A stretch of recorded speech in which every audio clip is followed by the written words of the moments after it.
MC ने अपनी कहानी शुरू की और बताया कि वह पूरे 100 सालों तक बार बार जन्म लेता रहा।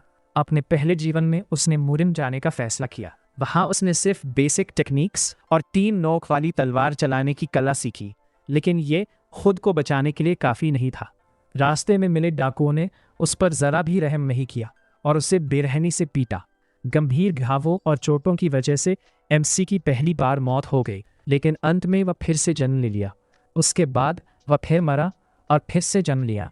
एमसी को अपने हर जीवन की यादें रहती थीं और कभी कभी वह दूसरे लोगों के शरीर में भी पहुंच जाता था, लेकिन कुछ समय बाद उसे भयानक घाव मिलते और वह फिर मर जाता।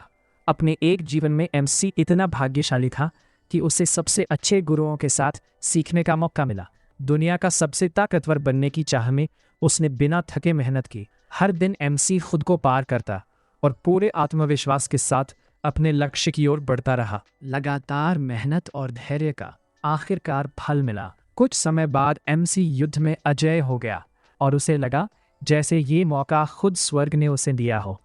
एक आदमी ऊंची चट्टान पर खड़ा दूर तक बेरुखी से देख रहा था। उसके आसपास की पूरी दुनिया धुंधली और रंगहीन थी। बस एक अकेली तितली अपने अचानक प्रकट होने से उस फीके दृश्य में हल्की सी चमक भर रही थी।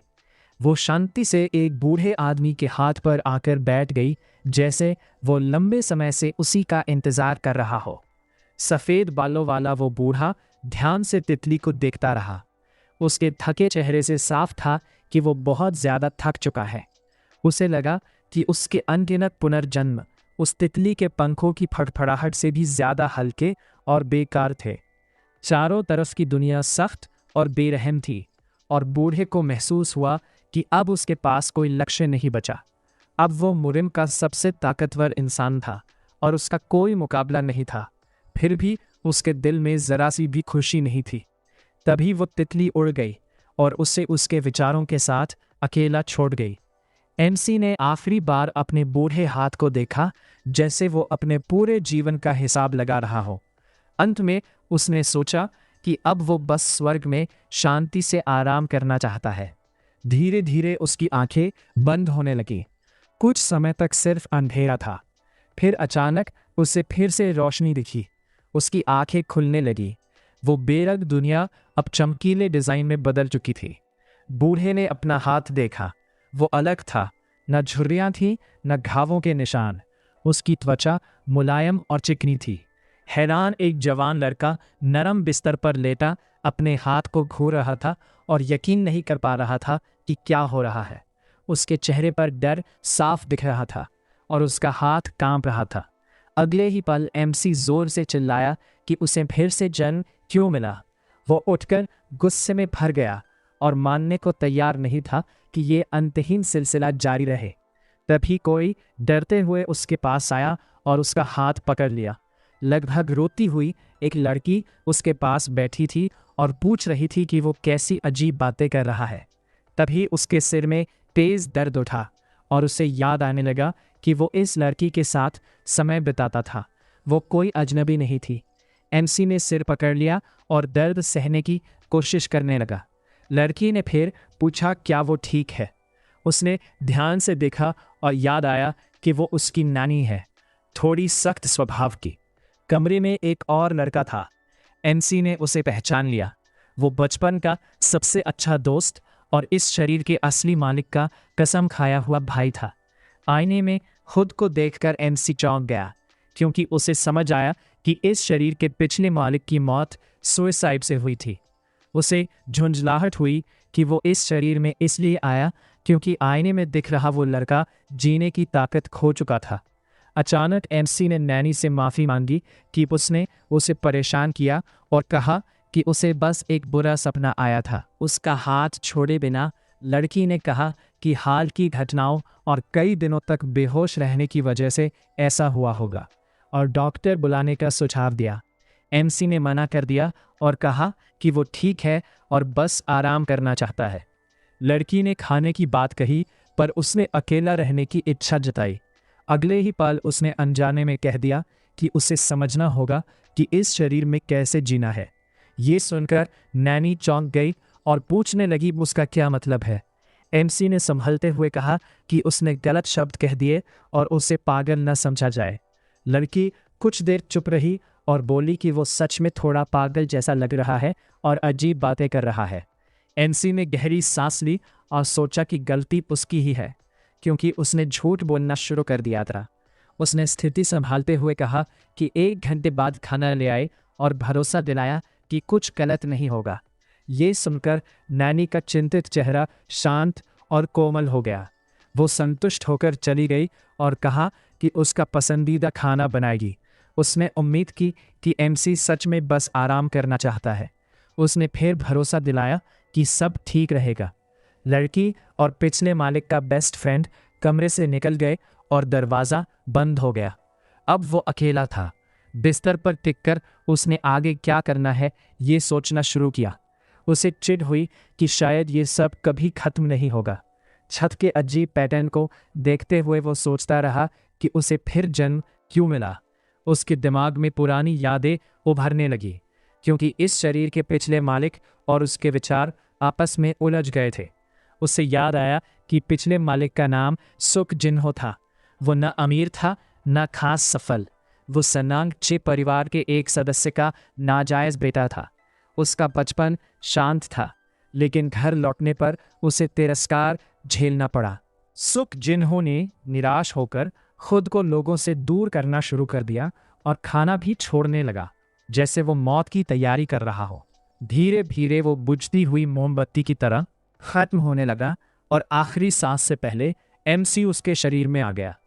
एमसी को गुस्सा आया कि इतनी कम उम्र में उसने सुसाइड जैसा कदम उठाया सिर्फ परिवार के व्यवहार की वजह से, जबकि उसके पास ऐसे लोग थे जो उसकी जान को अपनी जान से ज्यादा मानते थे। एक ठंडी सर्द शाम उसके बेस्ट फ्रेंड ने देखा कि वो हल्के कपड़ों में था। उसने अपना ऊपरी कपड़ा उसे दिया और घर छोड़ने की इजाज़त मांगी। नैनी ने डांटते हुए कहा कि वो देर से क्यों आया, जबकि उसने कहा था कि थोड़ी देर टहलने जाएगा। सुख जिन्हो बस इतना कह पाया कि उसे समय का पता ही नहीं चला। तभी उसका कसम खाया भाई उसे उठाकर गोद में घर ले गया। लड़की ने जल्दी बैठने को कहा क्योंकि खाना तैयार था, पर वो बच्चे जैसा व्यवहार होने से नाखुश था। ये सब याद करके एमसी समझ नहीं पा रहा था कि इतना प्यार पाने के बाद भी पिछले मालिक ने सबको अकेला कैसे छोड़ दिया। पुनर्जन्म के बाद वो बर्फ से थके आंगन में टहलता रहा और बहुत सोचता रहा। कमरे में लौटकर भी वही विचार उसके दिमाग में घूमता रहा। उसने सोचा शायद पुनर्जन्म कोई वरदान नहीं, बल्कि अधूरा काम पूरा करने का मौका है। चमकते चांद को देखते हुए उसने माना कि उसने बहुत कुछ देखा, पर सुख जिन्हो के फैसले को समझ नहीं पाया। जो लोग सुख जिन्हो से प्यार करते थे, उनकी आंखों में देखकर उसे शर्म आई, क्योंकि वो इंसान नहीं था जिसे वे समझ रहे थे।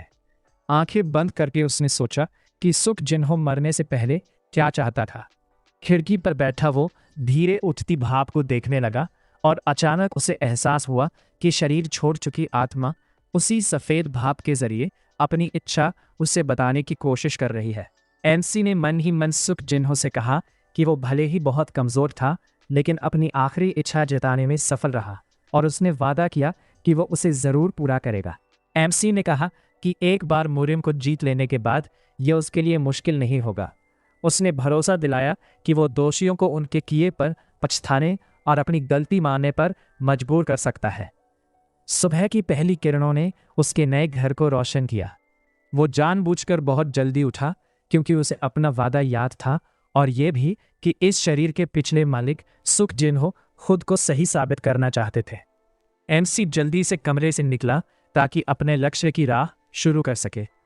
सुख जिन्हो की इच्छा पूरी करने के लिए उसने ट्रेनिंग शुरू की, क्योंकि जितनी ज़्यादा दौलत और जिम्मेदारी हाथ में हो, उतनी ही ज़्यादा ताकत चाहिए उसे बचाने के लिए। पहली मार्शल आर्ट जो उसे सीखनी थी वो टाइगर क्वीन की हेवनली डांस थी। ये शरीर को मजबूत बनाने और मांसपेशियां तैयार करने में मदद करती थी। उसके तेज़ और सटीक मूवमेंट से आसपास की हवा तक अलग दिशाओं में बिखरने लगी। यह उस विशेष दृष्टि को पाने के लिए ज़रूरी था जिसे सिद्ध करने में उसे कई जन्म लगे थे। प्राकृतिक मांसपेशियों को बदलना बेहद दर्दनाक प्रक्रिया थी, पर इसके बिना आगे बढ़ना नामुमकिन था। उसने कठोर अभ्यास सहा, दर्द के लिए तैयार होने के बावजूद ये पीड़ा असहनीय थी। उसका नया शरीर ऐसे भारी बोझ का आदी नहीं था, इसीलिए कांप रहा था। दांत भींचकर वो खुद को समझाता रहा कि बस थोड़ा और सहना है। ठंड का मौसम होने के बावजूद उसके चेहरे से पसीना धार बनकर बह रहा था। आखिर इन प्रयासों का परिणाम मिला और उसकी हथेलियों में रहस्यमय ऊर्जा का छोटा सा गुच्छा बनने लगा। ये देखकर भी उसका चेहरा शांत रहा और हथेलियों की ऊर्जा चमकने लगी। उसने तय किया कि शुरुआत के लिए इतना काफ़ी है। परिणाम आदर्श नहीं था, पर अब वो ऊर्जा जमा कर सकता था। दूसरी बार ये और आसान हुआ और नतीजा थोड़ा बेहतर निकला। तभी कोई घबराई आवाज़ में उसे मास्टर कहकर पुकारने लगा। वो नैनी थी जो ठंड में उसे पसीने से भीगा देख परेशान थी। उसने रुमाल दिया और पूछा, कहीं दर्द तो नहीं? एमसी ने मुस्कुराकर कहा, वह बेकार चिंता कर रही है, और पूछा, क्या वह बीमार दिखता है? लड़की थोड़ा चौंकी क्योंकि वह पहले जैसा सुखजीनहो नहीं लग रहा था। फिर भी बोली, अगर वह इतना जोश दिखाएगा तो फिर बीमार पड़ सकता है। यह सुनकर एमसी हल्का मुस्कुराया क्योंकि वह अब तक ऐसी देखभाल का आदी नहीं था। उसने कहा, वह खास एक्सरसाइज कर रहा है और मार्शल आर्ट सीख रहा है। यह सुनकर नैनी हैरान रह गई। तब उसने जोड़ा कि उसे मजबूत बनना है ताकि वह नैनी की रक्षा कर सके। यह सुनकर उसका दिल पिघल गया, पर उसने कहा वह खुद अपनी और उसकी रक्षा कर सकती है। फिर भी उसने सेहत का ध्यान रखने को कहा। एमसी ने रहस्यमय ढंग से कहा कि उसे किसी ने कुछ करने को कहा है। यह सुनकर नैनी चौंकी क्योंकि हाल में वह सिर्फ उससे और यून से मिला था। उसने कहा, अगर यून मिले तो उसे बुला दे, क्योंकि वह उसे भी यह सिखाना चाहता है। कुछ देर वह संदेह से देखती रही, फिर सोचा उसे अपने मास्टर पर भरोसा करना चाहिए, क्योंकि वह इतना जिद्दी पहले कभी नहीं था। जाते समय वह मुस्कुराई और मन में ठान लिया कि वह उसका साथ देगी। सर्दी कब बीत गई पता ही नहीं चला और वसंत की धूप में नए पौधे खिल उठे। यून ने भी मार्शल आर्ट की ट्रेनिंग शुरू की और अच्छी प्रगति की। सुखजीनहो चुपचाप देखता और सुनिश्चित करता कि अभ्यास सही हो। अंत में उसने कहा, उसका अंदाज़ा सही था, क्योंकि यून का शरीर हेवनली आयरन फिस्ट सीखने के लिए आदर्श है। उसने ताली बजाकर दिन की ट्रेनिंग खत्म की। यून मुस्कुराकर अपनी प्रगति का मूल्यांकन पूछने लगा। एमसी ने ईमानदारी से कहा कि पहले लगा था इसे सीखने में बहुत समय लगेगा, पर अब लगता है वह जल्द ही सीख जाएगा। उसने जोड़ा कि यदि वह इसमें निपुण हो गया तो शक्तिशाली लोगों का भी सामना कर सकेगा, इसलिए इसी लगन से आगे बढ़े। यून बेहद खुश हुआ।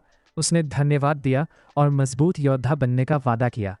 एमसी ने उसे खुद को कम ना आंकने को कहा और जोड़ा कि वह उसके लिए भाई जैसा है।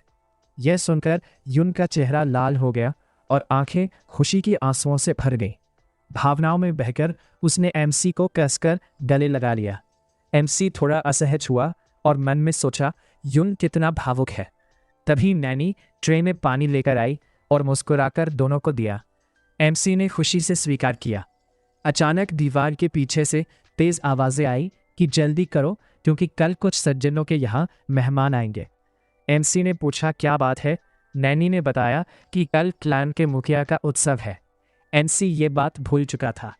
तभी नैनी ने चिंतित होकर पूछा, वे ठीक तो है? क्योंकि उसे अपने भाइयों से मिलना होगा। उसने सोचा यह कठिन होगा। एमसी ने बाहें बांधकर कहा, उसे नहीं बल्कि भाइयों को चिंता करनी चाहिए। नैनी उसकी दृढ़ता देखकर चौंक गई और सोचा उस घटना के बाद वह बहुत बदल गया है। उसने उसकी बहादुरी की सराहना की और कहा उसे उसका साथ नहीं छोड़ना चाहिए था। उसने बताया कि उपहार तैयार है, इसलिए चिंता न करे। एमसी हैरान हुआ क्योंकि पैसे नहीं थे। नैनी ने मुस्कुराकर कहा, चावल खरीदने की ज़रूरत नहीं, और जो कपड़े वह पहने हैं वे उसने खुद सिले हैं। एमसी उसके कौशल पर चकित रह गया और सोचने लगा कि जो लोग उसके आसपास हैं वे कितने सच्चे दिल से उसे चाहते हैं, भले ही पहले अजनबी थे। उसने दोस्तों से कहा कि ऐसी भरोसेमंद नैनी और यून के साथ वह उत्सव में जा सकता है। नैनी ने जोड़ा कि वहाँ दुनिया भर की प्रसिद्ध हस्तियाँ आएंगी और यदि वह अच्छा प्रभाव डाले तो शायद किसी का शिष्य बन सके। एमसी ने हल्के अंदाज में उन प्रसिद्ध लोगों को बूढ़े कहकर कहा, इसकी ज़रूरत नहीं। फिर गंभीर होकर बोला कि वह बदल चुका है और यह सब उन लोगों की वजह से है जिन्होंने उस पर विश्वास किया। उसे यकीन था कि आगे और भी बड़े बदलाव उनका इंतजार कर रहे हैं। भाग्य की दिशा में क्षितिज पर एक विशाल महल दिखाई दे रहा था। एमसी ने कहा कि आज वह इसके लिए पहला कदम उठाएगा, पर अभी तक वह अपने प्रियजनों को नहीं बता सकता था कि उन्हें क्या मिलने वाला है। फिर उसने अपने दोस्तों से पूछा क्या वे उसके साथ बने रहने के लिए तैयार हैं। उत्साहित योन और नैनी खुशी से सहमति में नॉडेड हुए और वादा किया कि वे हमेशा एमसी का साथ देंगे। अगले ही दिन लड़की योन और एमसी के साथ क्लैन के मुखिया के साथ उत्सव में गई। कुछ समय बाद हमारे नायक बड़े लाल महल तक पहुंचे जहां क्लैन का मुखिया स्थित था। एमसी, योन और सुख चुपचाप आगे बढ़ते रहे और राहगीरों की निगाहों की परवाह नहीं की। लोग चौथे यंग मास्टर को यहां देखकर हैरान थे क्योंकि वह पहले कभी घर से बाहर नहीं निकला था। उन्हें पता था कि सुख जने का व्यवहार बदल गया है, लेकिन वे समझ नहीं पा रहे थे कि यह सब सिर्फ एक रात में कैसे हो गया। एमसी को यह पसंद नहीं आया कि अजनबी उसके बारे में गॉसिप कर रहे हैं, लेकिन कुछ किया नहीं जा सकता था क्योंकि वह जानता था कि उसने सच में एक दुख भरा जीवन जिया है। अचानक किसी ने हमारे नायकों का रास्ता रोक दिया और कहा कि वह विश्वास नहीं कर सकता कि सुख जने सच में बदल गया है। एमसी के सामने एक लंबा जवान लड़का तलवार हाथ में लेकर खड़ा हुआ। उसके कपड़ों से लगता था कि वह आम आदमी नहीं है। सुख जने को याद आया कि उसे संबोधित करने वाला लड़का सुखमान हो कहलाता है। पुराना परिचित कहने लगा कि आज क्लैन के मुखिया का जन्मदिन है, इसलिए वह एमसी को आगे जाने नहीं देगा। सुखजने को समझ नहीं आया कि यह सब क्या है और उसने याद किया कि वह चौथा यंग मास्टर है और सामने खड़ा लड़का सिर्फ एक आम छात्र है। सुखमान ने कहा कि वह मास्टर से सिर्फ 1 महीने छोटा है और उसे एरोगेंट ना होने को कहा। फिर लड़के ने यह याद दिलाना चाहा कि यहाँ पॉन उच्च रैंक का है, पर सुखजने बिल्कुल भी नहीं हैरान हुआ और कहा कि सुखमान सिर्फ सेकंड रेट वॉरियर है।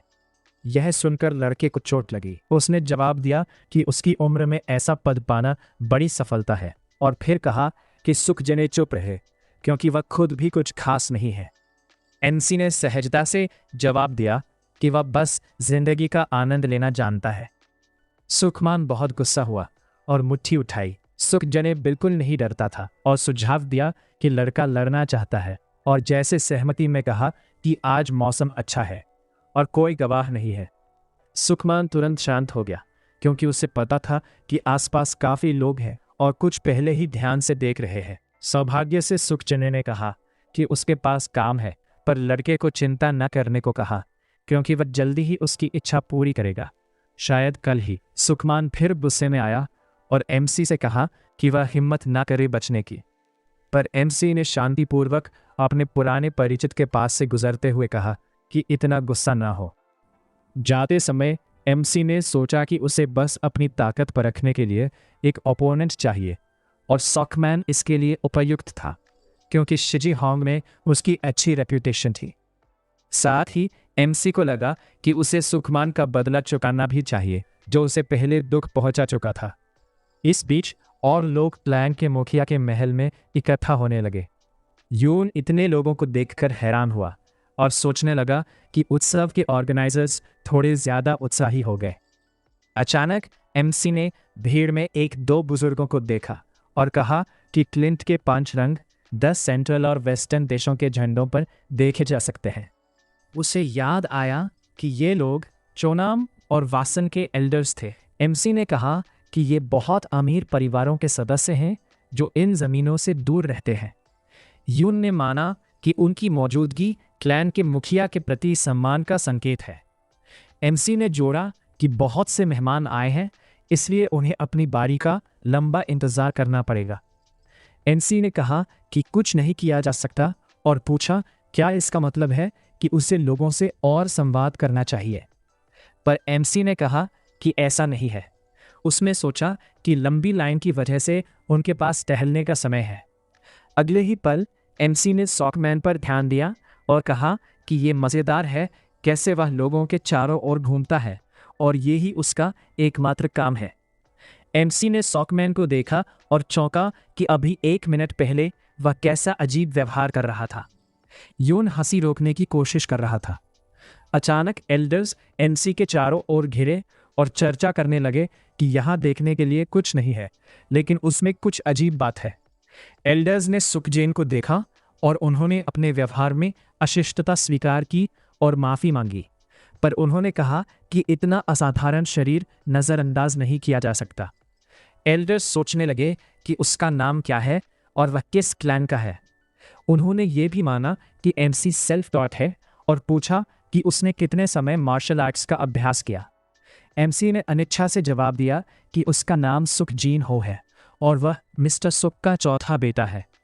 अन्य सवालों का जवाब देने में उसने कोई मतलब नहीं समझा और जल्दी जाने लगा। बुजुर्ग ने उसका रास्ता रोका और कहा कि जल्दी ना करे, क्योंकि उन्होंने अभी तक पता नहीं लगाया कि वह कौन है। एमसी ने आत्मविश्वास से कहा कि वह उन्हें जानता है और स्पष्ट किया कि वे जियानाम और वासन क्लैंस के एल्डर्स हैं। इसके बाद एमसी ने सोचा कि अब एल्डर्स को जाना चाहिए और कहा कि यदि उन्हें मदद चाहिए तो नौकरों से मांग सकते हैं। ये बातचीत देखने वाले लोग हैरान थे कि सुखजैन ने चुनाम और वासन क्लैंस के एल्डर्स से ऐसा बोलने की हिम्मत की। एक एल्डर फिर एमसी को संबोधित करने को तैयार हुआ और कहा कि उसके पास एक प्रस्ताव है। क्या वह वासन जाना चाहता है? एल्डरली ने वादा किया कि वह एमसी को निम का सबसे अच्छा मास्टर बनाएंगे। दूसरे एल्डर ने भी उसे अपने क्लैन में शामिल होने का प्रस्ताव दिया, क्योंकि महान 36 स्वॉर्ड्समैन सब जियानाम से थे। एमसी ने शांतिपूर्वक कहा कि वह अपनी अकेली जीवनशैली छोड़ने का इच्छुक नहीं है, इसलिए एल्डर्स के प्रस्ताव ठुकरा दिए। ग्रे बियर्ड वाले एल्डर ने अपनी बात पर जोर दिया और कहा कि उनका पूरा जीवन एक तरह की टीचिंग है, इसलिए उन्होंने वादा किया कि अगर एमसी उनके साथ गया तो उनकी कला सिखाएंगे। एमसी ने माफ़ी मांगी और कहा कि वह पहले से शुरू किए मार्शल आर्ट को जारी रखना चाहता है और एल्डर्स से कहा कि इसका समय व्यर्थ ना करें। एमसी ने फिर से अलविदा कहा और जाने लगा, पर एक एल्डर उसे आसानी से जाने नहीं देना चाहता था। एल्डर ने तेजी से हाथ बढ़ाया एमसी का हाथ पकड़ने के लिए, पर वह असफल रहा। एमसी ने हल्की सी हलचल की, जिससे हवा उठी और एल्डर उसे रोक नहीं पाया। एल्डर हैरान रह गया और चुपचाप एमसी को कुछ समय तक देखा। एल्डर विश्वास नहीं कर सका कि एमसी ने सिर्फ डॉज कर लिया। दूसरे एल्डर ने सोचा कि ये सिर्फ लक हो सकती है, पर यदि नहीं तो उसमें बड़ी पोटेंशियल है। किसी भी हालत में एल्डर्स ने यहाँ ऐसे लड़के की उम्मीद नहीं की थी। हटकर एमसी ने कहा कि उन्हें तुरंत जाना चाहिए था, क्योंकि उन्होंने अपना समय व्यर्थ किया। यून चिंतित था कि सब ठीक रहेगा या नहीं, क्योंकि वे शक्तिशाली क्लैंस के एल्डर्स थे। एमसी ने कहा कि वह उन्हें कोई जवाबदेही नहीं रखता। अचानक एक आदमी हमारे नायकों की ओर मुड़ा और पूछा कि वे यहाँ क्या कर रहे हैं। एमसी ने अपने अंकल को नमस्कार किया और कहा कि वे अपनी बारी का इंतजार कर रहे हैं। आदमी बहुत हैरान हुआ और पूछा कि वे लाइन में क्यों खड़ा है, क्योंकि वे ना तो मेहमान थे ना अजनबी। फिर अंकल ने उन्हें अपने पीछे चलने के लिए कहा। एमसी ने पूछा, क्या यह संभव है? आदमी ने कहा, हाँ बिल्कुल, उसने कभी लाइन में नहीं खड़ा हुआ। नायक ने अपने अंकल का धन्यवाद किया। अंकल के पीछे चलते हुए एमसी ने सोचा कि हाल तक उन्होंने सुखजैन की उपेक्षा की थी। एमसी ने सोचा कि एल्डर्स के साथ बातचीत दिलचस्प रही। एमसी ने शरारती मुस्कान के साथ सोचा कि इस वजह से उसके अंकल ने भी उसे बात करने में झिझक नहीं दिखाई।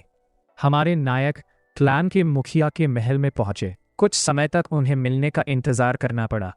एक प्रभावशाली सफ़ेद बालों वाला आदमी शानदार सिंहासन पर बैठा था। यही क्लैन का मुखिया था। नौकर ने अपने मास्टर के आदेश का पालन किया और जल्दी से कमरे से बाहर जाने की कोशिश की। मुखिया नाराज हुआ कि उसके भरोसे कोई नहीं है, क्योंकि सभी डर और चापलूसी में चुप बैठे हैं। अचानक एक और नौकर ने कहा कि सुखियांग और सुखजीन मिस्टर मैन से मिलना चाहते हैं और उन्हें आने की अनुमति दी गई। एक पल बाद हमारे नायक जल्दी से क्लैन के मुखिया के सामने प्रकट हुए। सुखियांग ने अपने मास्टर को नमस्कार किया और कहा कि वह जीन हो के साथ एक बड़ा डिब्बा लेकर आया है। एमसी ने क्लैन के मुखिया के सामने सम्मानपूर्वक झुककर उन्हें जन्मदिन की बधाई दी। उपहार देते हुए कहा कि यून और उसकी नानी ने इसे तैयार किया है। मुखिया ने उपहार स्वीकार किया, लेकिन हैरानी जताई क्योंकि आमतौर पर लोग खुद उपहार देने की बात करते हैं। बॉक्स खोलकर उन्होंने कहा कि सच्चाई से बढ़कर कुछ नहीं है, इसलिए उन्होंने एमसी का उपहार खुशी से स्वीकार किया। क्लैन के मुखिया ने सुबजीन के उपहार की प्रशंसा की और कहा कि यह उत्कृष्ट है। उन्होंने यह भी कहा कि उन्होंने सुना कि जियानोम और वासान क्लैन्स के एल्डर्स एमसी में रुचि रखते हैं। एमसी ने पुष्टि की। उन्होंने पूछा कि वे किन्हीं दोनों क्लैन्स में से किसे चुनना चाहता है, लेकिन एमसी ने तुरंत कहा कि उसे इनमें से किसी में भी रुचि नहीं है। एमसी ने फिर से जोर दिया कि वह वही मार्शल आर्ट सीखना चाहता है जिसे उसने पहले शुरू किया है।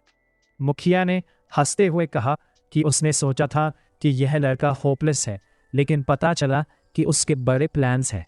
एमसी ने कहा कि उसने बस जीवन को फिर से शुरू करने का निर्णय लिया है।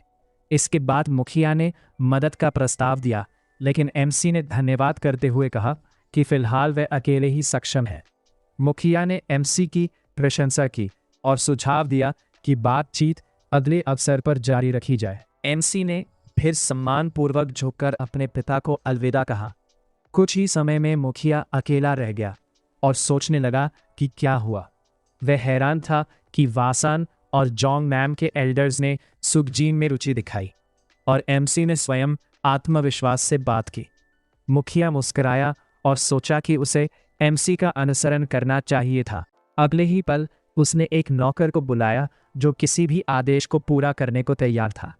मुखिया ने धमकी भरे स्वर में अपने विश्वासपात्र से कहा कि सुखजीन की देखभाल करे, और नौकर तुरंत आदेश का पालन किया। मुखिया ने यह कदम इसलिए उठाया क्योंकि उसे स्पष्ट लग रहा था कि एमसी में कुछ खास है और उसे इसके बारे में और पता लगाना चाहिए।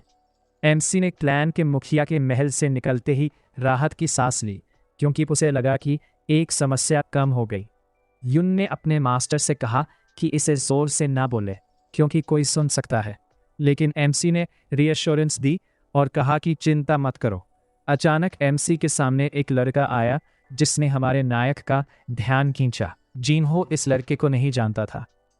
अजनबी, चुनौतीपूर्ण दिख रहा था और असभ्य ढंग से एमसी से पूछने लगा कि वो क्या कह रहा है। एमसी ने भी कठोरता से जवाब दिया कि उसने उसका रास्ता रोका और उसे हटने की मांग की।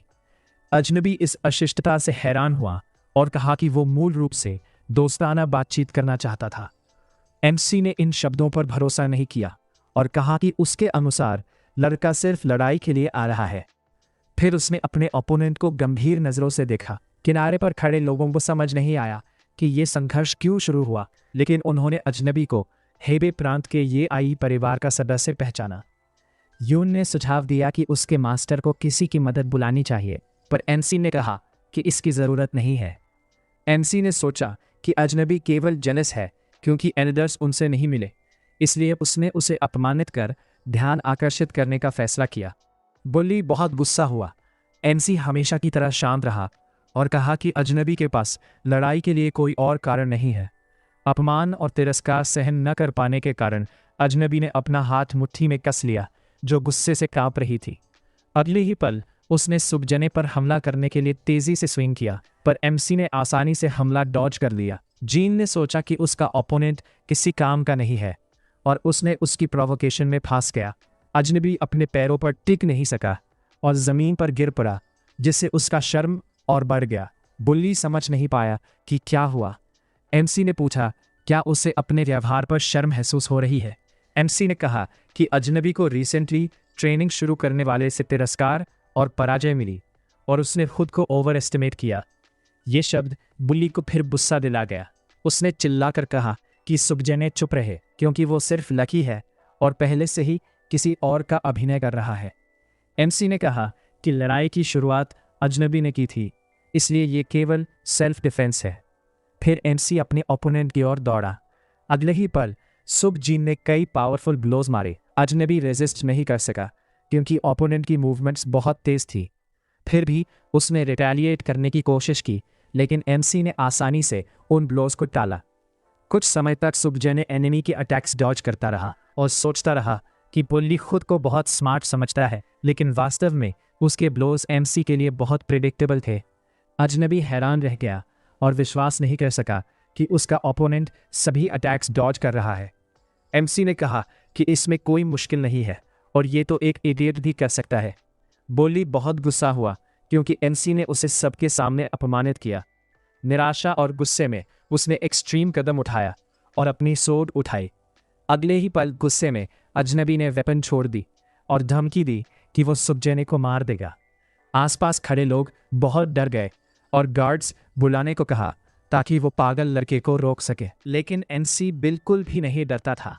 इसके विपरीत उसकी आईज डिटर्मिनेशन से जल रही थी। उसके लिए ये एक चैलेंज और अपनी एबिलिटीज़ का बेहतरीन टेस्ट था। कुछ ही समय बाद आर्म्ड अजनबी ने एमसी पर हमला किया, पर एमसी बिना डर ओपोनेंट की ओर बढ़ा। एक सटीक किक से सुखजने ने एनिमी का सोर्ड हाथ से फेंक दिया। अजनबी हैरान रह गया और चुपचाप देखा कि उसका वेपन उड़ गया।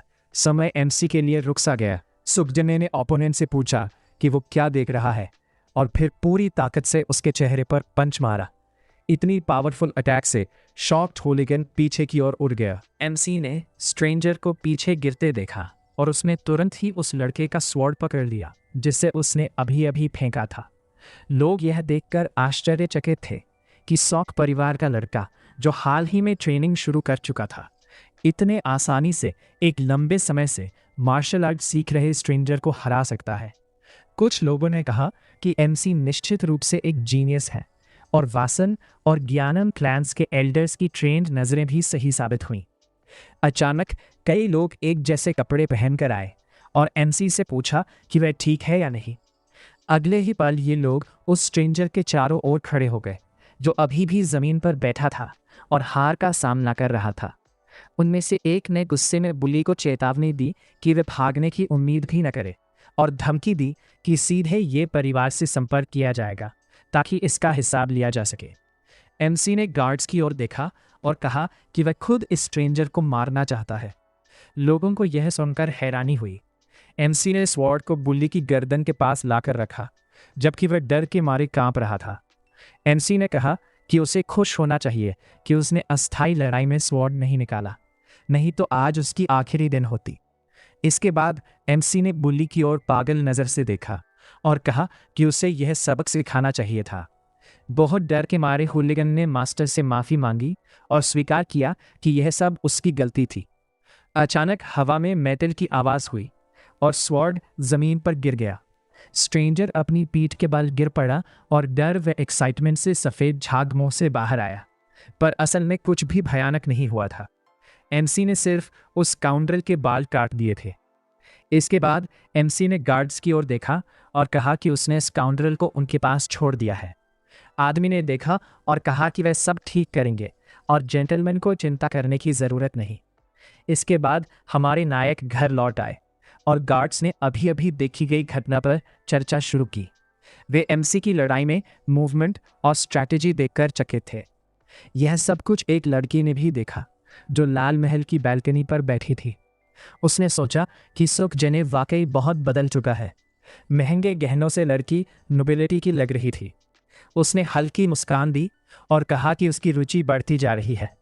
नौकर ने अपनी मिस्ट्रेस से पूछा कि क्या एमसी को और ऑब्जर्व करना चाहिए, पर लड़की ने दूसरा विकल्प सुझाया। उसने सोचा कि उसे अभी पकड़ लेना बेहतर है, बजाय साइडलाइंस पर रहकर इंतज़ार करने के कि वह उसके भाई के पास जाएगा।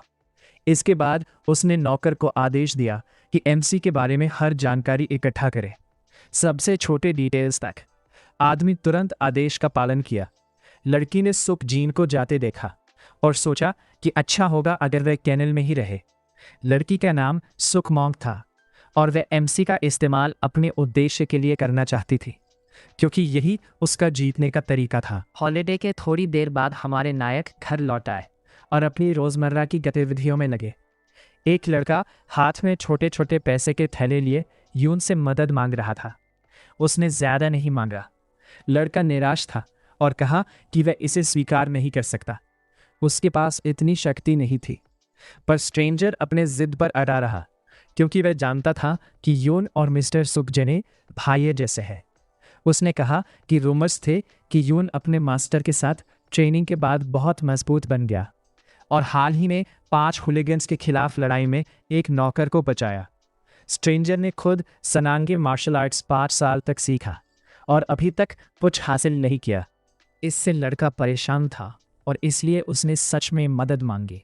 उसने वादा किया कि अगर मास्टर उसे स्टूडेंट नहीं बनाए तो वह पीछे हट जाएगा, लेकिन उसकी उम्र देखते हुए ये उसकी आखिरी चांस थी। यून ने लड़के पर दया जताई और सहमति दी, लेकिन चेतावनी दी कि सक्सेस की उम्मीद मत रखना, क्योंकि सभी जानते हैं कि जेंटलमैन की कठिन प्रकृति। अचानक सुबजीन हो कहीं से प्रकट हुआ और पूछा कि ये लोग यहाँ क्या कर रहे हैं। लोग सम्मानपूर्वक मास्टर को झुक गए। एमसी ने यून से आदेश दिया कि जो भी उसकी ट्रेनिंग में हस्तक्षेप करे उसे बाहर निकाल दो। कुछ समय के लिए स्ट्रेंजर चुपचाप मास्टर की ओर देखा और अपने विचार इकट्ठा करने की कोशिश की ताकि वह फेवर मांग सके। एमसी ने सोचा कि जेंटलमैन का ऑरा सच में डरावना है, पर उसने खुद को संभालना था क्योंकि ये उसकी आखिरी चांस थी। अगले ही पल वह अपने घुटनों पर गिरा और कहा कि उसका नाम मारोंग है और उसने चाइल्डहुड से यून के साथ दोस्ती रखी। सुबजीन ने माना कि ये लोग वास्तव में करीब है क्योंकि यून ने अभी तक उसे बाहर नहीं निकाला। एमसी ने तुरंत महसूस किया कि लड़का मार्शल आर्ट सीखने आया है। मारोंग ने वादा किया कि वह मास्टर के प्रति मृत्यु तक फेथफुल रहेगा। सुबजीन ने संदेह जताया और पूछा कि क्यों उसे यह स्वीकार करना चाहिए। लड़के ने आश्वासन दिया कि जेंटलमैन अपनी चॉइस पर पछताएगा नहीं, क्योंकि वह कई तरीकों से उपयोगी हो सकता है। एमसी ने लड़के को देखा और सोचा कि उसका कैरेक्टर ठीक है और आइज में परसिवेरेंस है, और यान के चेहरे से स्पष्ट था कि वह अपने दोस्त की मदद करना चाहता है। इसके अलावा सुबजीन ने सोचा कि यून को ट्रेनिंग के लिए अधिक समय देने के लिए किसी को उसकी जिम्मेदारियों का हिस्सा लेना ज़रूरी था। पर इन सब के अलावा एमसी के अपने कारण भी थे इस परसिस्टेंट लड़के को स्टूडेंट बनाने के। एमसी ने पूछा कि मारोंग को कुछ पता है क्या। लड़के ने समझा नहीं कि जेंटलमैन क्या पूछ रहे हैं, पर अगले ही पल सुबजीन ने तिरस्कार और सावधानी के साथ बताया कि लड़के में कोई टैलेंट नहीं है। मारोंग ने मास्टर से बहस नहीं की और स्वीकार किया कि उसके पास मार्शल आर्ट्स की कोई क्षमता नहीं है।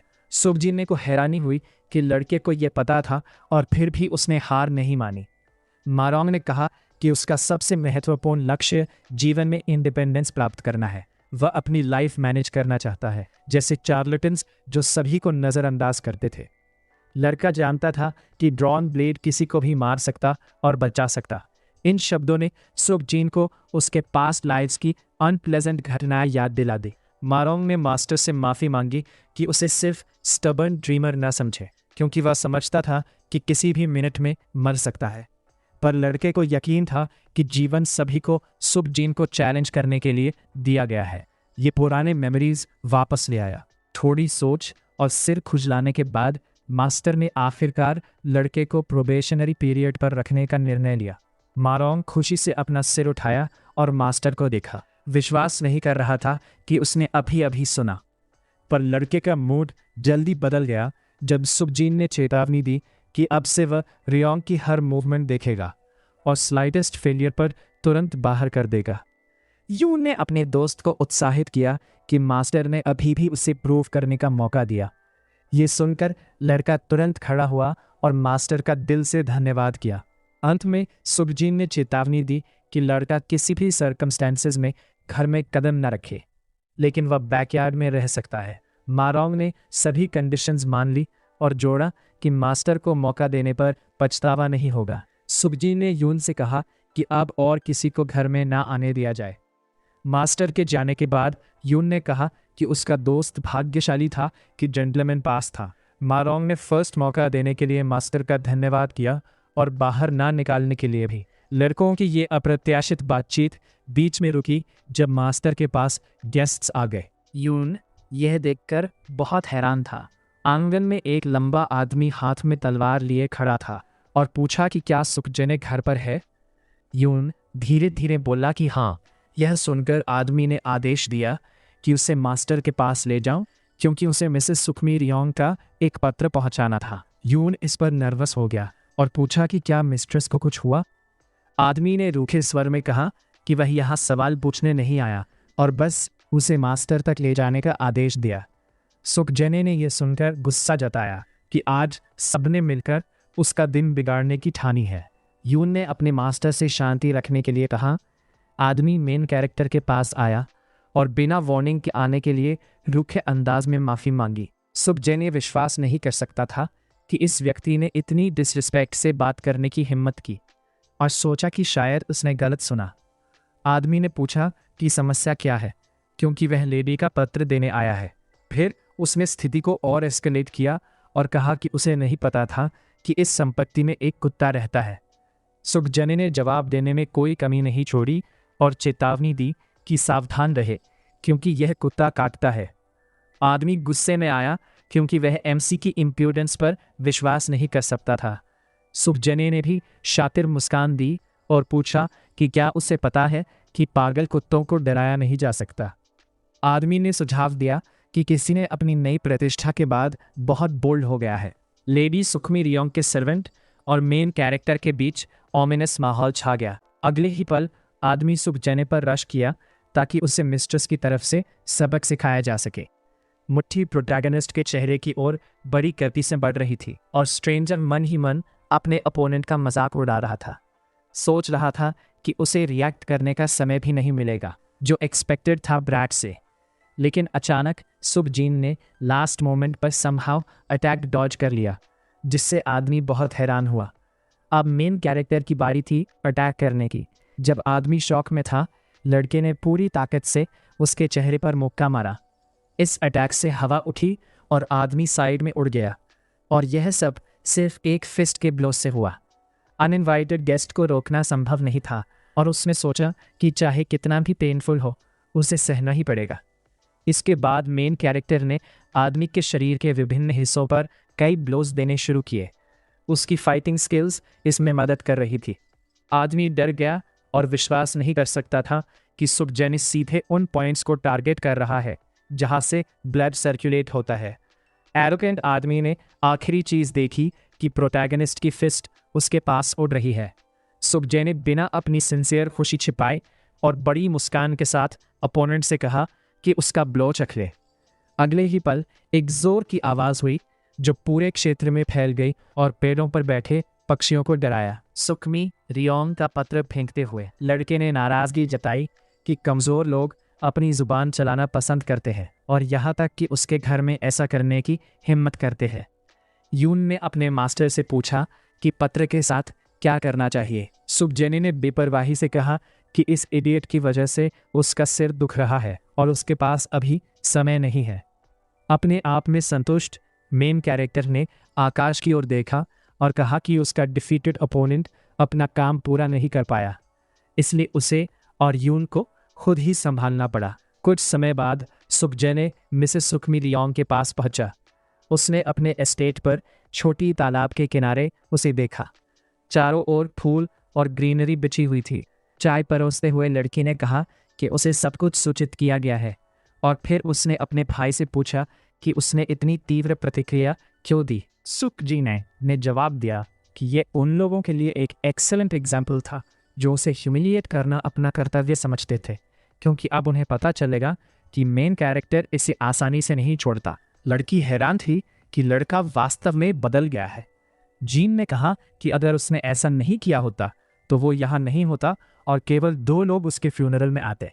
सुखमी रियांग इस उत्तर पर हंसी और प्रभावित हुई कि उसका जीन हो कितना मैच्योर हो गया है। लेकिन मेन कैरेक्टर गंभीर था और अपने हाथ सीने पर क्रॉस करके रूखे अंदाज में पूछा कि वो कब उसकी बन गई। लड़की ने कहा कि वो इतना कोल्ड मत रहे, क्योंकि वो उसकी बड़ी बहन है। सुकजी ने यहाँ ज्यादा समय नहीं बिताना चाहता था और पूछा कि उसने बुलाया क्यों। सुखमी रियांग सीधे पॉइंट पर आई और कहा कि उसे मेन कैरेक्टर की मदद चाहिए। लड़की चाहती थी कि सॉक जीन उसकी मदद करे ताकि वो सॉक क्लैन की हेड बन सके। ये सुनकर लड़के ने बिना सोचे कैटेगोरिकली मना कर दिया। मियांग तुरंत नर्वस हो गई क्योंकि उसने सोचा कि लड़के ने भाई का प्रस्ताव स्वीकार कर लिया है, पर उसने कहा कि वो किसी का पक्ष नहीं लेता और सामान्यतः इसमें इंटरेस्टेड नहीं है। लड़की ने अपने भाई को वादों की बौछार करना शुरू किया कि जैसे ही शक्ति उसके हाथ में आएगी वो जो चाहे हासिल करने में मदद करेगी और उसे डिटैचमेंट का हेड भी बनाएगी। अपने हाथ को मुट्ठी में कसते हुए मियांग ने जोड़ा कि उनके क्लैन की इनक्रेडिबल शक्ति होगी जिसका लड़का सपना भी नहीं देख सकता। सुख जैनी ने इसे बेकार समझा क्योंकि यह केवल क्लैन को फायदा देगा। लड़की ने याद दिलाया कि लड़का भी क्लैन का हिस्सा है और इससे उसे फायदा होगा। बड़ी बहन ने जोर दिया कि भाई को सपोर्ट चाहिए, लेकिन मेन कैरेक्टर ने आसानी से यह भी मना कर दिया। सुखमी रियोंग विश्वास नहीं कर पाई कि लड़का पावर स्ट्रगल में कोई इंटरेस्ट नहीं रखता। उसने सोचा कि ऐसा इसलिए हो सकता है क्योंकि जैसे ही भाई ने मार्शल आर्ट्स में सफलता पाई, पावरफुल क्लैंस के एल्डर्स ध्यान देने लगे, लेकिन उसने उनका पीछा नहीं किया और सुख जैनी लेडी के सर्वेंट को भी हरा चुका था जो सालों से मार्शल आर्ट्स कर रहा था। पावरफुल ची एनर्जी उसकी वेन्स में थी।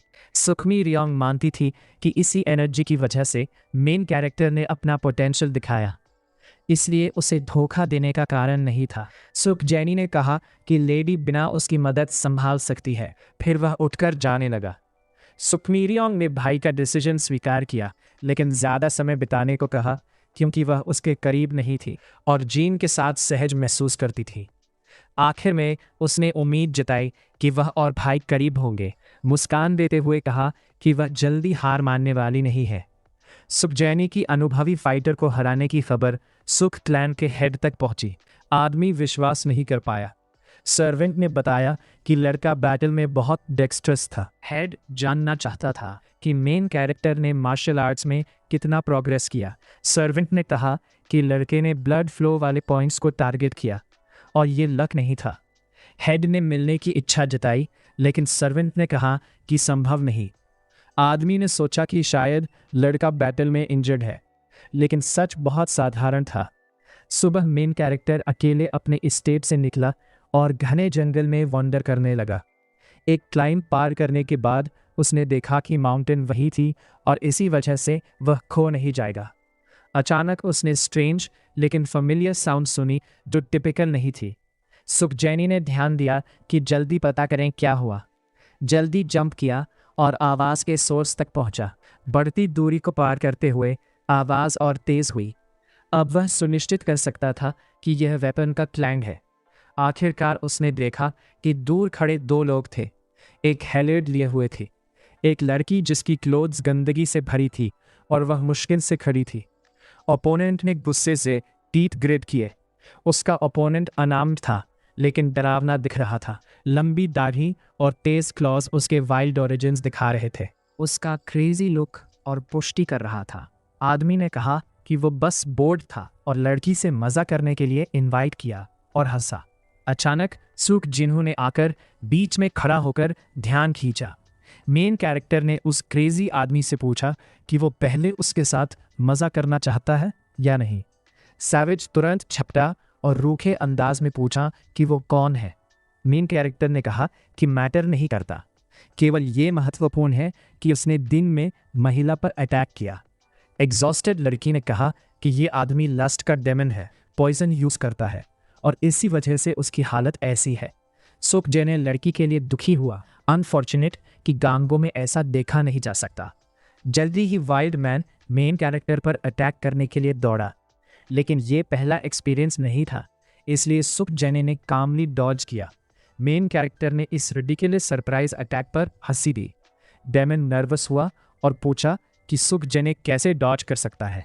मेन कैरेक्टर ने कहा कि वो आइडल की तरह स्टैंड नहीं करेगा। पास पड़े स्टोन को किक किया जो तेजी से डेमन की ओर गया। बचाव के लिए वाइल्ड मैन ने नी आगे किया और ब्लो लिया। डेमन ने सोचा कि ये सब सुख जैने कर सकता है, तो वो मीडियोकर इडियट है जो लड़की को इम्प्रेस करना चाहता है। उसने मोर डिसाइसिव एक्शन लेने के लिए डार्क अदरवर्ल्डली एनर्जी अपने हाथों में कॉन्सेंट्रेट किया। मेन कैरेक्टर ने बिना एफर्ट डॉज किया और कहा कि डेमन और इडियट है क्योंकि वो अपनी अटैक्स की अनप्रिडिक्टेबिलिटी पर कॉन्फिडेंट था। मेन कैरेक्टर ने कहा कि वो अब सिर्फ बोलने वाले लड़कों के साथ फाइट नहीं करता, और फिर उसने डेमन के स्टमक पर पूरे जोर से अटैक किया। एनिमी शॉक्ड और आइस पेन से सख्त हुए। बैटल का आउटकम तय था। वाइल्ड मैन सिवियरली इंजर्ड नील करके गिरने से बचने की कोशिश कर रहा था। सुख जैने डिफीटेड अपोनेंट को देखकर कंटिन्यूएशन की उम्मीद कर रहा था, क्योंकि ये एंड नहीं था। लड़के ने विलन के बैक पर सेवरल ब्लोज दिए। एग्जॉस्टेड डेमन गिर गया, लेकिन मर नहीं गया। मेन कैरेक्टर ने बस उसके एक्यूपंक्चर पॉइंट्स ब्लॉक किए। सुख जेने ने कहा कि अब काफ़ी है, क्योंकि गर्ल अब सेफ है। लड़की मुश्किल से खड़ी थी, लेकिन सेवियर को धन्यवाद दिया। मेन कैरेक्टर ने कहा कि उसके लिए ये कुछ नहीं। अचानक फॉरेस्ट से कोई लड़की की तरफ देखा। टॉल मैन वरीड और पूछा क्या हुआ। स्ट्रेंजर खुश हुआ और उसे अंकल बुलाया। लड़की दौड़ी और अपोलोजाइज करते हुए कहा कि ये उसकी गलती थी, कि उसने प्रॉपरली केयर नहीं किया। सुख जेने ने देखा कि लड़की अकेली डांगो आई। आदमी पूछता रहा कि फटीग की वजह से उसका फेस नहीं था। लड़की ने कहा कि उसने पॉइजन इनहेल किया। आदमी ने गर्ल को बैठाया और चाय एनर्जी यूज कर पॉइजन निकालने लगा।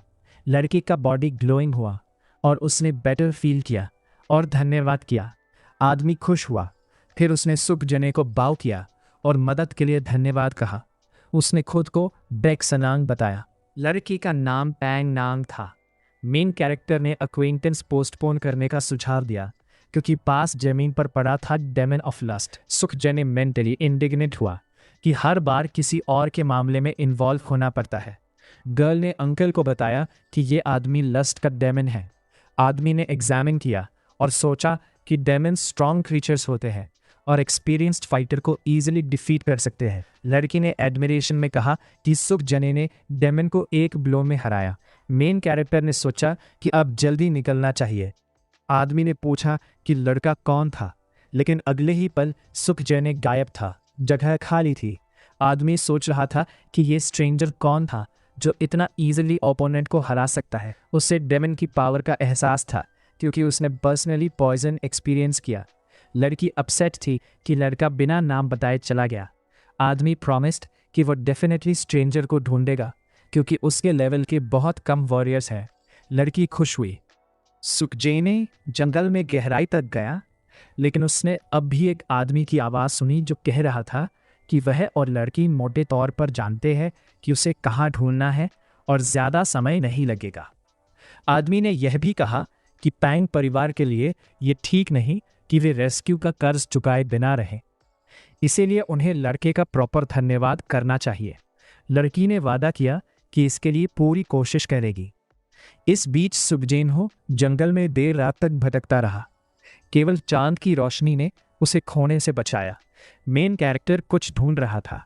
उसने खुद से कहा कि जो चीज़ चाहिए वह यहाँ कहीं होगी, क्योंकि सब कुछ पहले जैसा ही था। सुखजेन ने अंधेरे जंगल में चलता रहा और हर झाड़ी के नीचे देखा, बिना सफलता की उम्मीद खोए। अचानक लड़का मुस्कुराने लगा, क्योंकि उसे अंततः वह मिल गया जिसके लिए वह इतना दूर आया था। सुखजेनहो ने कुछ अनयूजुअल प्लांट देखा जो चांदनी में चमक रहा था और खुद पर गर्व महसूस किया, क्योंकि उसकी मेमोरी ने उसे निराश नहीं किया। मेन कैरेक्टर प्लांट उठाने ही वाला था कि कुछ ध्यान खींचा।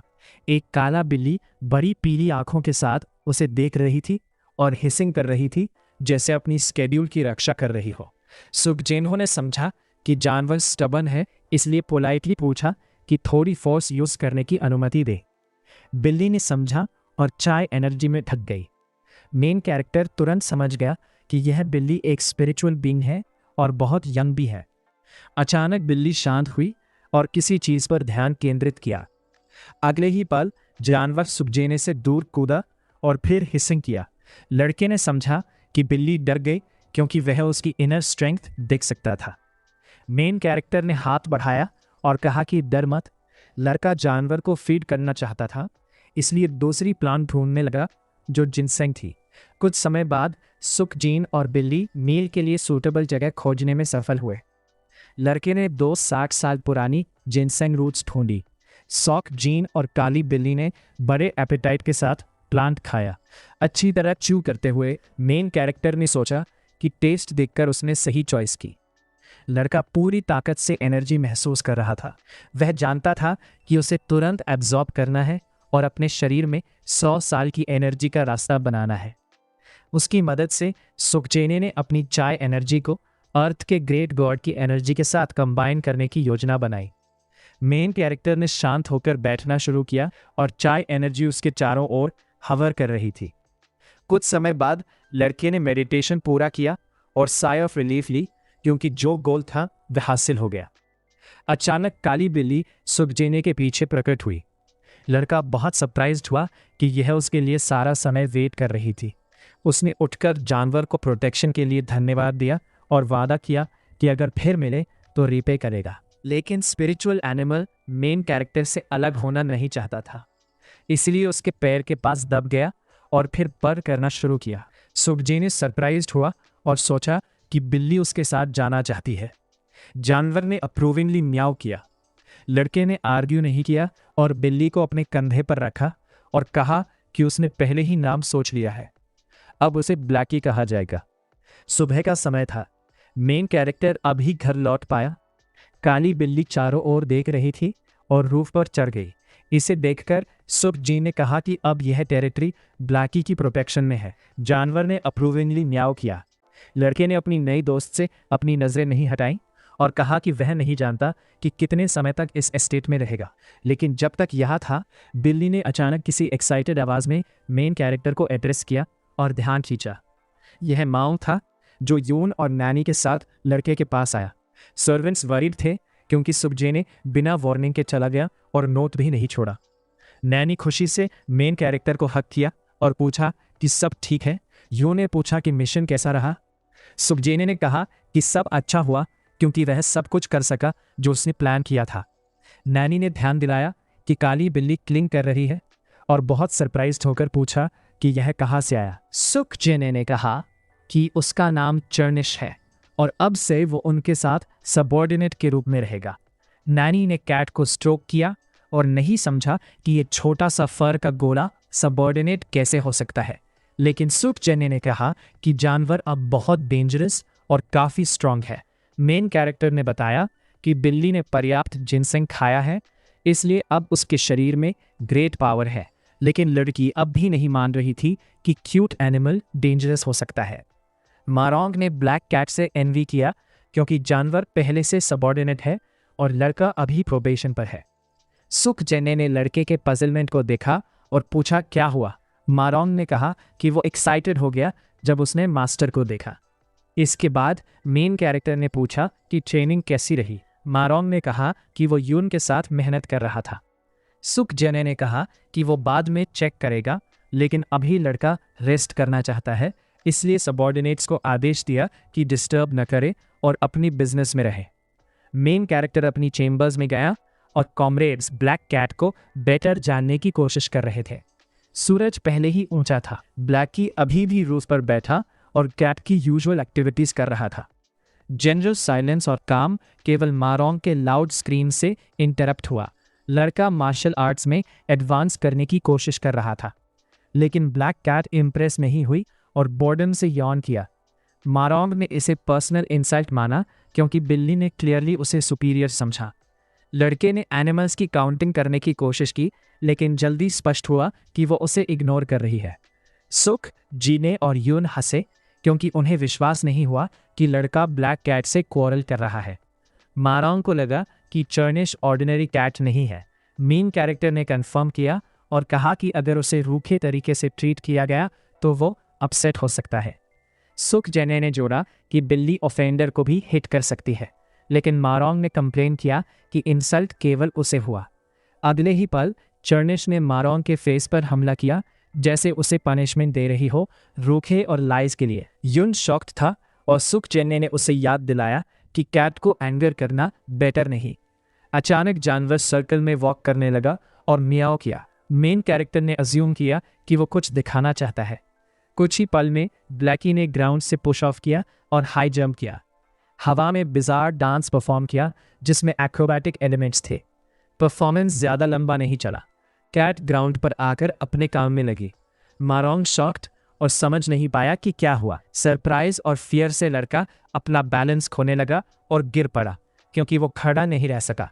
वो विश्वास नहीं कर सका कि बिल्ली ऐसा कर सकती है। सुखजेने ने बताया कि चर्निश सिर्फ कैट नहीं बल्कि स्पिरिचुअल बीइंग है और ये उसके लिए कुछ नहीं। मेन कैरेक्टर ने अपने सरप्राइज्ड कॉमरेड्स को आदेश दिया कि इसे किसी से डिस्कस न करे।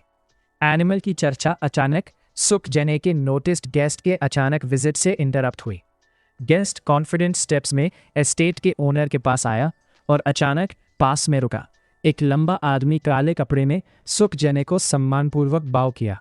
सिंसियर स्माइल के साथ अनाउंस किया कि सॉक क्लैन का हेड मेन कैरेक्टर से मिलना चाहता है। कुछ समय बाद सुक जिन हो अपने क्लैन के हेड से मिलने गया। इस बार लड़का अपने ग्रैंडफादर से मिला। उन्होंने ग्रीट किया और फिर सुक जने ने पूछा कि रिलेटिव ठीक है, लेकिन ओल्ड मैन रूखे अंदाज में बोले कि वो अच्छा महसूस नहीं कर सकता जब उसका ग्रैंडसन कहीं बिना वार्निंग के भाग गया। लड़के ने जवाब दिया कि उसने हर कदम रिपोर्ट करने की ज़रूरत नहीं देखी। एल्डरली मैन अनहैप्पी था कि मेन कैरेक्टर ने उसे कॉन्ट्रडिक्ट किया, लेकिन सुक जने ने कहा कि ऐसा नहीं है और वो बस सच बता रहा था। ओल्ड मैन ने याद किया कि ज़्यादातर लोग कॉन्वर्सेशंस में डरते थे या जानबूझकर सुक जीन से झूठ बोलते थे, लेकिन वो कुछ नहीं बोले और बस साइलेंट रहे। सुक जने के ग्रैंडफादर ने फिर भी कहा कि अब इसे भूल जाएं, और जो हुआ वो अच्छा ही हुआ क्योंकि लड़का सच में ग्लोइंग लग रहा था।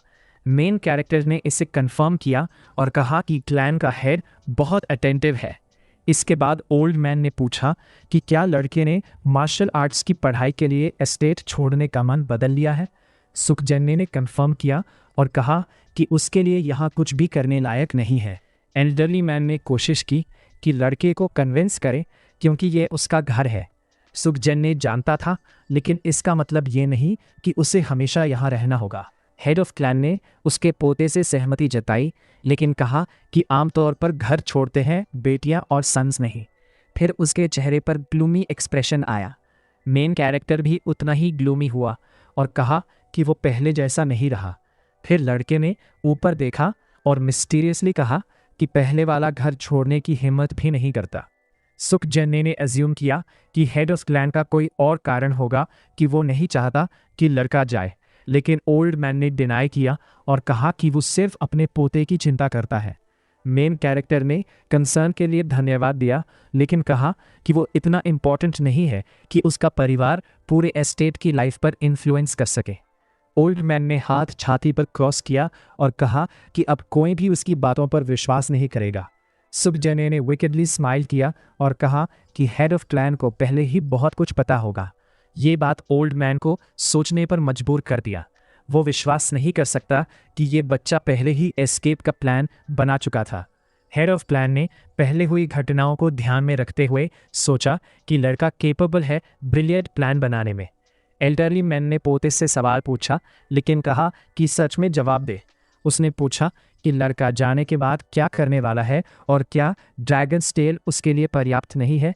ड्रैगन के बारे में सुनते ही मेन कैरेक्टर मुस्कराया और एक्टेड किया जैसे वो नहीं समझा कि ग्रैंडफादर क्या कह रहे हैं, लेकिन ओल्ड मैन तुरंत समझ गया कि ड्रैगन्स टेल उसके लिए पर्याप्त नहीं है। फिर उसने पूछा कि सुकजन ने ड्रैगन खुद बढ़ाने के बारे में क्या सोचता है। मेन कैरेक्टर कामली रिप्लाई किया कि ये उसका कंसर्न नहीं है और ब्रदर्स को इससे डील करना चाहिए, लेकिन हेड ऑफ क्लैन ने याद दिलाया कि बुद्धा की लेगेसी लड़के के खून में बहती है। सुकजन ने क्लैरिफाई किया कि ये सिर्फ आधी है, इसलिए वो फैमिली अफेयर्स में इंटरफेयर नहीं करना चाहता। अंत में ओल्ड मैन ने समझा कि लड़के को कन्विंस नहीं किया जा सकता और एज्यूम किया कि वो फिर कभी यहाँ नहीं आएगा। सुकजन ने कंफर्म किया। हेड ऑफ क्लैन ने पोते से कहा कि कम से कम बर्थडे तक रुके और ग्रैंडफादर से ज़्यादा बात करे। सुकजन ने सरप्राइज था, लेकिन कुछ नहीं कह सका। लेकिन एल्डरली मैन ने स्टर्न लुक से कहा कि कम से कम ये रिक्वेस्ट पूरी करो। रिलक्टेंटली मेन कैरेक्टर ने अग्री किया।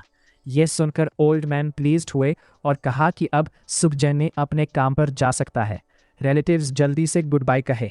मेन कैरेक्टर जल्दी से रूम छोड़कर डोर बंद किया। लड़के के जाने के बाद हेड ऑफ क्लैन ने कहा कि अभी भी कुछ अनयूजुअल है और सबऑर्डिनेट से पूछा उसका क्या ओपिनियन है।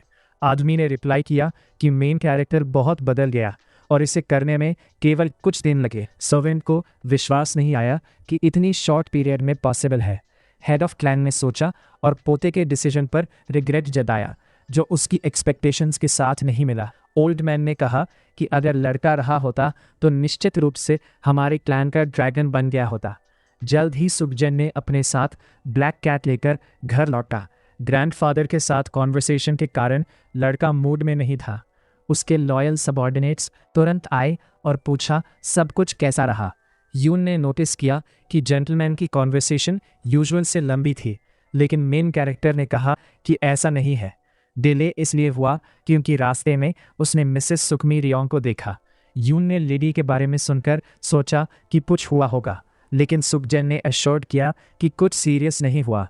मेन कैरेक्टर ने कहा कि लड़की ने अपनी मोनोलॉग शुरू भी नहीं की थी जब ब्लैकी आया और सारी अटेंशन उसी पर चली गई। कहा जा सकता है कि कैट ने लड़के की काफ़ी मदद की। सुकजन ने बहुत टायर्ड और हंग्री था, इसलिए उसने यून से कहा कि नैनी को लंच तैयार करने को कहे। सर्वेंट तुरंत ओबे किया। मेन कैरेक्टर ने सोचा कि अब वो क्वाइटली समय बिताना चाहता है, लेकिन कुछ कह रहा था कि ऐसा संभव नहीं होगा। वो बिल्कुल सही था, क्योंकि दो फेमिलियर फिगर्स एस्टेट के एंट्रेंस पर दिखाई दिए। एक टॉल मैन और एक लड़की एंट्रेंस पर खड़े रहे और कॉल करने का निर्णय नहीं ले पाए। ये बेक सनैंग और पैंग नैंग थे, जिन्हें हम जानते थे। लड़की बहुत खुश थी कि वे फाइनली सॉक एस्टेट ढूंढ पाए। तो दोस्तों, वीडियो पसंद आया हो तो वीडियो को लाइक या हाइप कर देना, और ऐसे ही वीडियो के लिए चैनल को सब्सक्राइब कर देना। तो फिर मिलते हैं।